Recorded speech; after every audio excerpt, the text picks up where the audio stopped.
자, 3단에서 남은 게 뭐 그게 없어요. 3단은 이제 뭐 전체 쪽에서 보면 챕터 3가 이제 태양계가 있죠. 태양계에서 이제 먼저 태양의 얘기를 한번 소개해 봅시다. 태양은 태양 표면과 태양의 대기를 이제 구분해야 되겠죠. 물론 태양의 중심부 핵도 있겠습니다만은 그건 여러분 중학교 2학년 때 필요하지는 않죠. 태양의 표면에 쌀의 무늬가 보이고 있습니다. 쌀의 무늬 왜 생겼죠? 예, 대류현상인데요. 태양이라는 놈이 중심부에 핵이 있고 복사층이라는 놈이 있어요. 복사 에너지를 비용해서 나가고 그 다음에 이 바깥쪽이 대류층이라는 놈이 있습니다. 이 대류층에서 뜨거운 것이 솟았다가 식어지면서 내리면서 밝고 어둡고 하는 쌀한 무늬 보이고 있습니다. 이 태양 표면 온도가 어느 정도? 약 6,000켈빈 정도 하는데요. 근데 굉장히 강한 장장에서 대류 현상이 막아지면은 좀 더 온도가 많이 식어집니다. 그걸 뭐라고 그러죠? 그렇지? 흑점이라는 놈을 쓰고 있네요. 특히 흑점수가 많았을 때 태양의 운동이 좀 더 활발하다라는 놈을 쓸 수 있는데요. 흑점수가 10년 주기로 많아요. 흑점수가 많았을 때 플레어가 더 자주 터지고 델린저 현상이라든지 자기폭풍 이런 것들이 더 많이 생길 수 있다. 이런 것들 볼 수 있겠죠. 이해했습니까? 태양의 대기. 태양의 대기는 함부로 쉽게 볼 수가 없네요. 태양의 표면에 우리는 광구라는 이름을 쓰는데 이 광구가 너무 밝기 때문에 태양의 대기를 직접 보기는 어렵습니다. 그래서 태양의 광구를 달로 가립니다. 뭐죠? 그렇지, 이거 객일식이에요.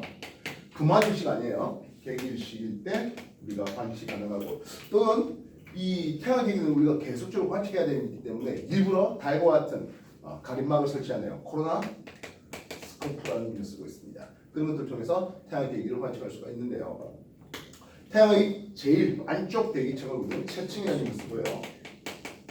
바깥쪽에 코로나라는 놈을 쓰고 있습니다. 코로나의 온도가 얼마 정도 된다고? 100만 주시. 100만 켈빈. 태양의 표면 광구라고 부르잖아요. 이 광구의 표면 온도가 얼마? 6,000 켈빈 정도. 뭐 도시 써도 상관없죠. 반면 흑점은 어느 정도로? 한 4,000 켈빈 정도로 온도가 조금 더 낮다 할 수 있습니다. 알겠습니까? 혹시 태양의 중심부 핵의 온도는 얼마 정도 될 것 같아요? 1,500만 도 정도입니다. 1,500이요? 1,500만. 1,500만. 1,500만 도. 뭐요? 한 1억 도는 할 줄 알았어요? 네. 아직까지 그 정도까지 되지는 않네요. 좀 뜨거우세요? 네, 중심 온도는 자꾸 뜨거워질 거로 예상되고 있습니다. 즉 제일 처음에 태양이 빛을 방해를 했을 때 50억 년 전에 그때 중심 온도는 약 1,000만 켈빈 정도. 앞으로는 온도가 좀 더 올라서 뭐 1,800만, 2,000만 이렇게 올라갈 거로 예상되고 있습니다. 다만 그때까지 호모사피엔스가 살아 있었는지 모르겠습니다만. 이해됐습니까? 네. 예, 태양의 표면과 태양의 대기.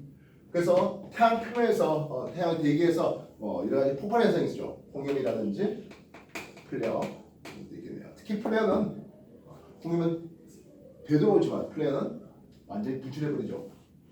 흑점 주변에서 많이 일어나고 있습니다. 태양계 전체에서 태양 말고 이제 행성들도 구분을 해볼 수가 있겠죠. 행성을 구분하는 데 있어서 두 가지 방법이 있을 것 같아요. 지구보다 안쪽 궤도를 돌아요 합니다. 뭐라고 그러죠? 이건 내행성이라고 부르네요. 반면 지구보다 바깥쪽 궤도를 돕니다. 외행성. 내행성, 수성과 금성인데요. 수성과 금성은 그래서 지구보다 안쪽 궤도를 돌리다 보니까 해진 뒤에 서쪽 하늘 또는 해 뜨기 전에 동쪽 하늘에서만 아주 잠시 볼 수 있는 시간 제한이 있다고요. 반면 외행성 그런 없이 한밤중에도 남쪽 하늘에서도 볼 수가 있죠. 이해했습니까? 그래서 나는 금성을 남쪽 하늘에서 봤다. 말 된다고? 네. 안 돼요. 알겠습니까? 나는 밤 12시에 금성을 봤다. 된다고? 네. 이유? 안 내 돼요. 이유는 뭡니까? 안 돼요. 예. 금성은 그래서 해 뜨기 전에 동쪽에서 살짝 해진 뒤에 서쪽에서 살짝 그렇게 볼 수 있는 게 제한되어 있습니다. 알겠습니까? 남쪽 하늘에서 또는 한밤중에 볼 수 있는 것들은 내행성일 수가 없습니다. 되겠어요? 얼마든지 외행성은 한밤중에 남쪽 하늘에서도 발라볼 수 있습니다. 특히 추모 위치라고 불러주는 것은 보름달과 같은 방향 쪽에 있는데요. 그래서 가장 오래, 가장 밝게 볼 수 있는 그런 외행성 될 수 있습니다. 물론 훨씬 더 중요하게 따질 행성의 분류 기준이죠. 뭐요? 지구형 행성과 목성형. 목성형 행성을 구분합니다. 지구형 행성은 암석 행성이에요. 이제 얘는 질량이라든지 반지름은 작지만은 밀도는 뭐하다? 크다라고 할 수 있습니다. 반면 목성 행성은 질량, 반지름 이런 것들이 큽니다만은 밀도는 작아요. 구분할 수 있겠습니까? 그리고 목성 행성은 위성도 많고 고리도 다 가지고 있고 그리고 자전의 속도도 빨라요. 그래서 추가적으로 평도가 더 크다. 이런 것들도 기억할 수 있어야 되겠습니다. 이해했습니까? 외행성이면서 지구의 행성 누구 있지? 화성. 그렇지, 화성이죠. 이해했습니까? 그 외에 뭐 위성이라든지 소행성이라든지 외소 행성 뭐 이런 것들이 태양계의 구성원이다. 그 외에 뭐 오르트구름이라든지 또는 뭐 카이퍼벨트 이런 천체가 있다 되는데 중에는 나오지 않죠. 알겠습니까? 자, 질문하겠습니다. 수성 어떤 대표적 특징이 있습니까? 먹어요. 가장 작은. 대기가 대기가 없다, 그죠? 대기와 물이 없습니다. 그렇기 때문에 달과 유사한 그래서 풍화, 침식 이런 것 제대로 일어나지가 않는다 되겠죠. 금성의 대표적인 특징은 뭐 있습니까? 표면 온도가 가장 높아요. 예, 표면도가 높습니다. 대기가 이상. 예, 한 90기가 이상의 이산탄소 배기로 해서 엄청난 온실효과가. 그래서 비록 수성이 태양 좀 더 가까이 있습니다만은 표면 온도가 더 높은 것은 금성이다 하는 거죠. 금성의 크기는 지구 크기와 꽤 유사해요. 한 95% 정도 되고 있습니다. 화성 가장 중요한 특징이 뭐 있습니까? 예상이 극과.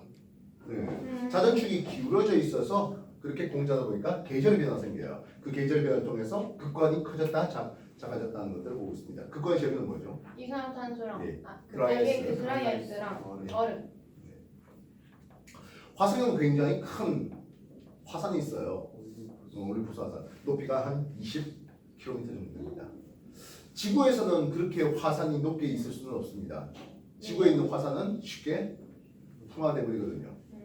화산암들은 쉽게 풍화돼 버립니다. 그래서 과거 여러분들 그 화산 얘기할 때 우리나라뿐만 아니라 외국에서도 화산은 거의 대부분 다 신생될 거예요. 중생대, 고생대 이런 화산들은 이미 다 풍화돼 버렸다고요.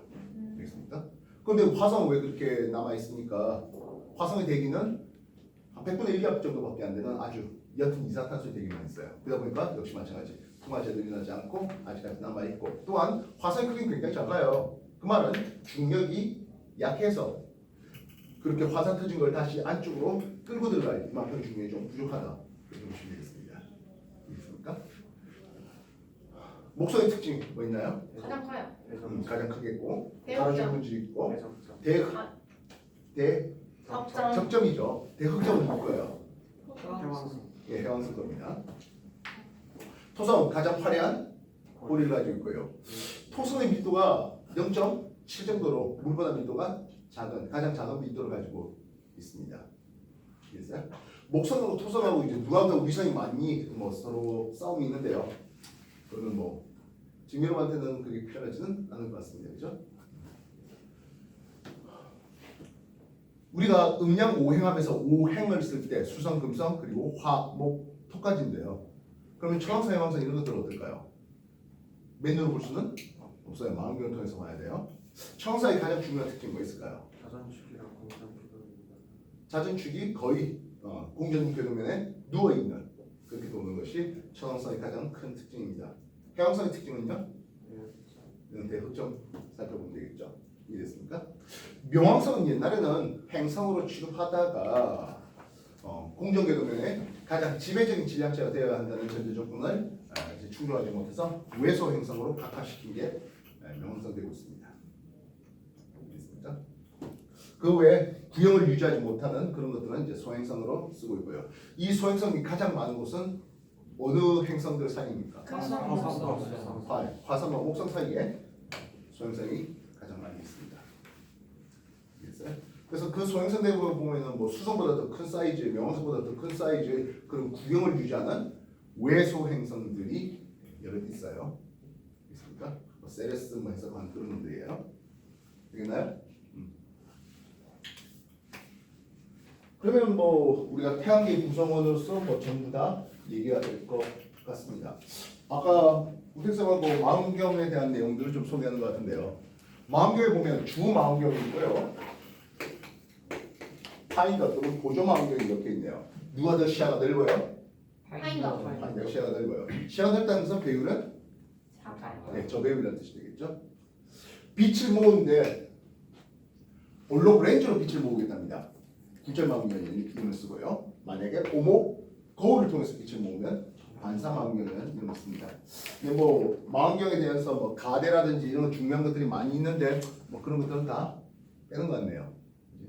망원경의 구조, 설치 방법, 뭐 설치 장소의 이런 설치 장소 이런 것들은 너무나 도덕이죠.